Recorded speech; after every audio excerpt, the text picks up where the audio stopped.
Hello, we're here with Shawna Cheatham. She's an artist, a visual artist that's here at the film festival. And she does paintings, drawings, and jewelry. So, how you doing today? I'm fine. Cool. So, tell us something about yourself. Well, actually, let me rephrase that. You asked me how was I doing. I'm more than fine. I'm awesome. I'm a local Baltimorean. I'm a mother of 5. I am 14 years old. Yes. I call myself the artistic artist because I am autistic, and of course I'm artistic, as you can see. I'm the sole caregiver of 2 children with autism, and that would lead me to explain this piece. This is a rendering of, or my interpretation of, myself and my 8-year-old son Makai. He is an awesome artist as well, and I paint and use all these various forms of media. I suppose you could say I'm a multidisciplinary artist because I paint, I sketch, I design and create jewelry from various media, using wires and stones and pretty much everything. These are some samplings of my rings you can see here on my ring reamer. And I use canvas, wood, paper, metal, plastic. There's nothing I won't, attempt to express myself through. I can utilize anything to create, so that's what I am, a creator. I have here some pieces of my jewelry that I like to show you. They're simple pieces. I have some agate, which is a metaphysical healing stone. That is brown agate. I have a sample of citrine, which is a form of a crystal that I've used with copper wire, and it's mounted on leather. And I also have a sample of quartz crystal with mounted on suede. It just aids me in keeping the energies around me balanced and positive. Also, wrapping the wires is therapeutic for me, and it's a coping mechanism. So, and I think it's quite pretty, and other people appreciate it, so I get to share that with other people, and that's an awesome type of thing. So, that's part of Afrocentrics. I also, well, you can hold on to that. Okay. I also have my special blend of Nubian hair and body butters. They consist of a blend of coconut oil, shea butter, almond oil, olive oil, red palm oil, and various fragrances such as frankincense and kush. I believe this is frankincense. Let's smell it. Smell that. Is that awesome or what? Yeah, it's cool. And well, it's for melanated skin types as well as any skin type, and it's for the maintenance of your hair and your skin. So this is what I do. This is what I do to pass time. This is what I do to focus myself. And like I said, as an adult on the autism spectrum, it helps me as far as being my coping mechanism. If you look at my work, you can see that most of it consists of the feminine form or feminine energy, or like, oh sure, like you can set it right there on top of them. My pieces are interactive. People can touch them because they're made of different things and touch the texture of the hair and experience that and everything. I don't know if they can see that through the camera, but the hair is actually textured. So as far as my pieces expressing life, that's what I live by, the philosophy of attracting and also projecting a certain level of light and life and my interaction with people every day. I can show you this piece right here. It's another sort of maternal piece. It's mixed media as well. It consists of acrylic and a little graphite and paper. I think it's pretty much self-explanatory. Yeah. And with the Black Lives Matter movement going on, I think that would tie right into that theme and into that, that mindset that even before the child is born, the black life does matter. We've seen a recent surge of violence in our city, and the art has really been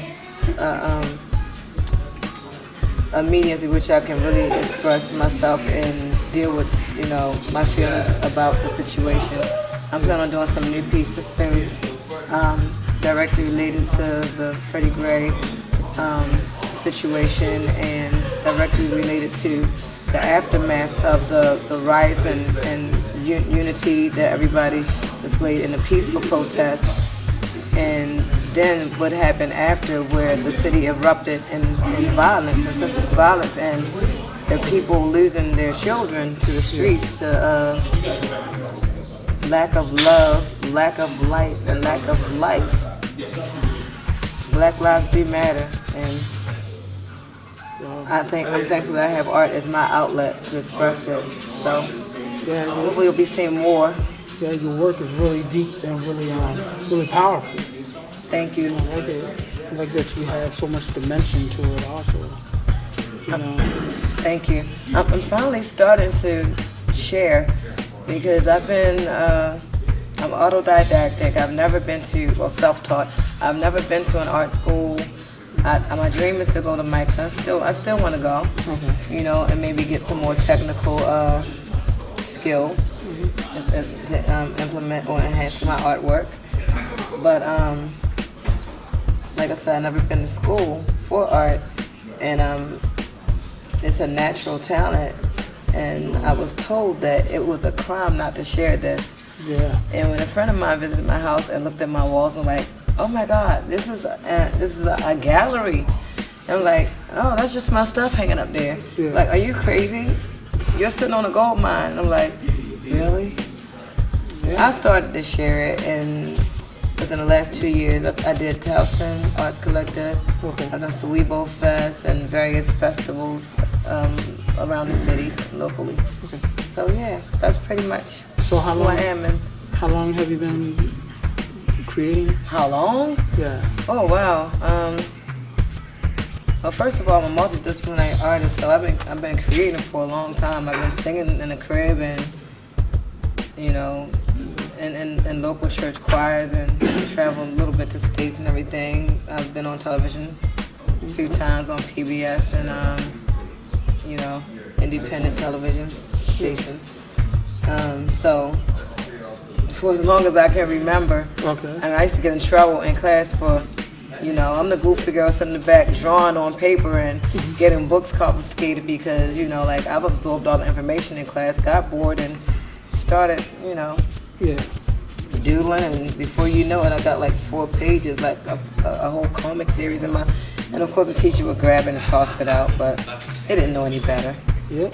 They didn't know any better, so, See, kids, doodling pays off. Right. Nobody can hold me to saying that quote, even though it's recorded, but I don't know, I just got to say it. Yeah, but, hey, seriously though, you're following your path. Exactly, because I think that for a long time, I had lost myself in trying to assimilate into what another person's idea of who I should be was. I tried my best to conform to, I guess, probably, especially in my teenage and young adult years, to fit in to a certain mold of, I had to try to at least attempt to go to college a little bit. I had to at least attempt to try to get a corporate job, I wore my Ally McBeal shift dresses and little crop jackets and had my hair piled on top of my head in a little tight bun with 2 little tendrils hanging down the back. And I met the corporate aesthetic, and I was professional for what it's worth. But I was not happy. Yeah. I didn't want to be there. On my lunch break, I wanted to draw, but instead I smoked a cigarette because I was bored and I just didn't want to be there anymore. Yeah. So, went from place to place trying to figure this out. But I always said, I'm going to work so that I can get the funds to fund my passion, which is art. And then it just so happened that the autism crisis in my household took front seat and took top priority over everything that was going on when I found out that one of my children was diagnosed.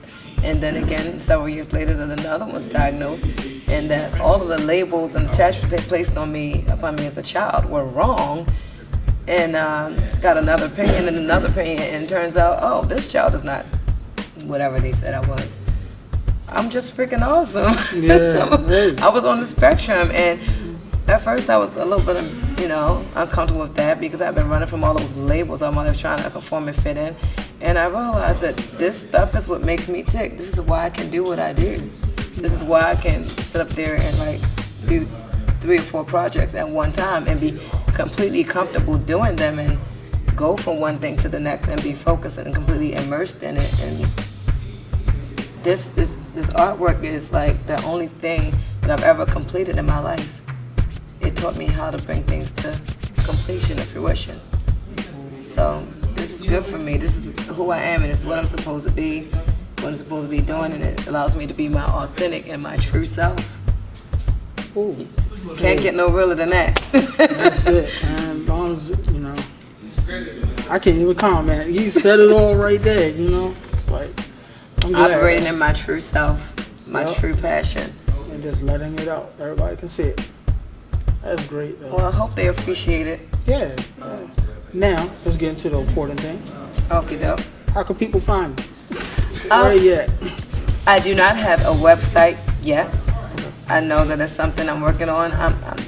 That's another thing that I'm working on, and in my infancy of translating this passion into the business aspect. However, I do have a Facebook page, Afrocentric Creations by Shawna Divine. It's Afrocentric spelled AFRINDECENTRIQS. I know that was a mouthful, but it's just simply pronounced Afrocentric. And we will have it typed on the I'm Shawna Purpose Driven Cheatham on Facebook. So maybe you can find me that way if you just type in Shawna Cheatham. I don't think there are a lot of Shawna Cheathams. I don't know. Well, you'll find me. Yeah. And my email is also s.cheatham777@gmail.com. s.cheatham777@gmail.com. So that's all my contact information. Cool. Thank you for Thank sharing you. and having work.